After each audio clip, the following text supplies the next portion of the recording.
If you love to travel, but you would like a little more excitement in your lodging, this is the video for you. I'm going to give you 7 places you can stay that are not a boring hotel.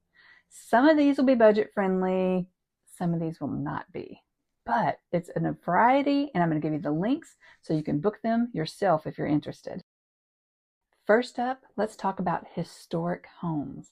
Now, if you love history and antiques, this may be the place for you.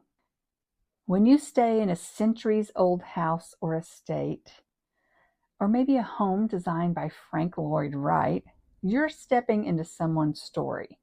You might learn more about local history, architecture, and even the history of the people that lived there before. Many of these homes are beautifully preserved, and they often have hosts that are really excited to show you around and tell you about the house. Some of these you can also rent where you're the only family, the only group there in the home, which to me is pretty exciting. I have a couple of links in the description. One is Homes on Old Battlefields, Colonial Williamsburg, and then just historical houses in the UK. Number 2, this one is very budget friendly, and you might be surprised how well these are located. These are monasteries that you can stay in, and don't worry, you don't have to go to prayer services or anything like that, but you have a nice, very safe place to stay. Some of them very well located. Most of these are going to be in Italy. Some of them are still operational, which means there will still be some people there, but you don't have to participate once again in their meals or in their prayer services. These are a little sparse. And one thing you'll need to look at, or 2 things you'll need to look at, is 1, where is the bathroom located? If you're one of those people that has to have a bathroom in your actual room, you may have a little harder time finding one that meets that requirement.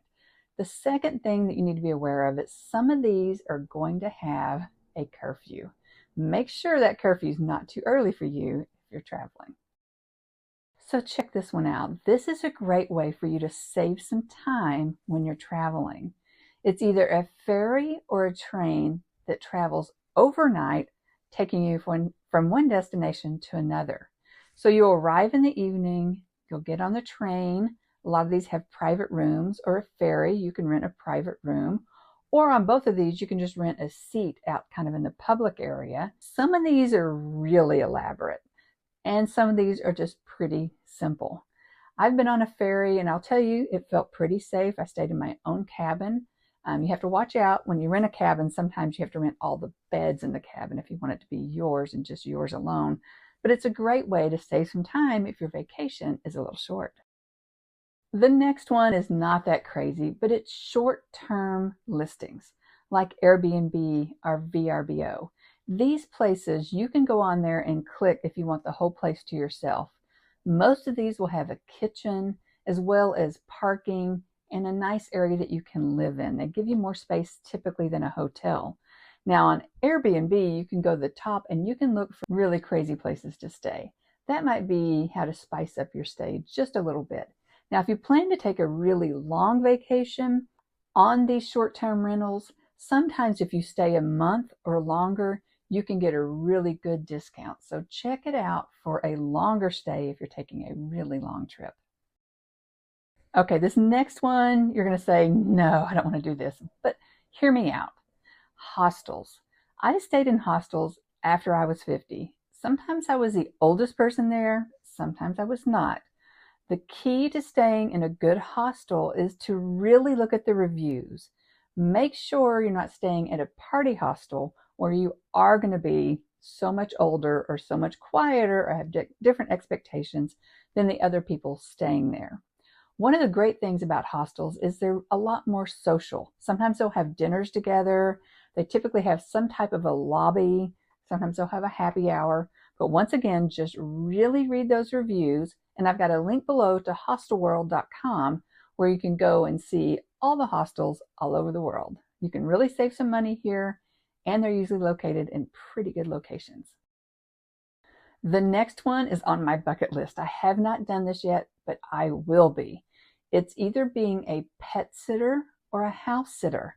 And I've got 2 great websites in my description below where you can go on there and you can search all the different places all over the world, and you can stay in someone's home for free with the exchange of the fact you're going to take care of the home, or you're going to take care of the home and their pets. If you love animals, this may be a great solution for you to really cut your budget down on your lodging. I've saved the best for last. How about staying at a castle? That sounds good. A castle, chateau, we deserve it, right? There's actually a website where you can go and you can search castles to stay in. Some of these are really expensive, obviously, and you may just want to rent them for a really nice weekend for a wedding or something like that. Or some of them are a little less expensive, and you might actually be surprised that some of these are affordable. Check it out. I've got the link below in the description and the first comment. Travel tips, please support my channel and subscribe. Ciao for now.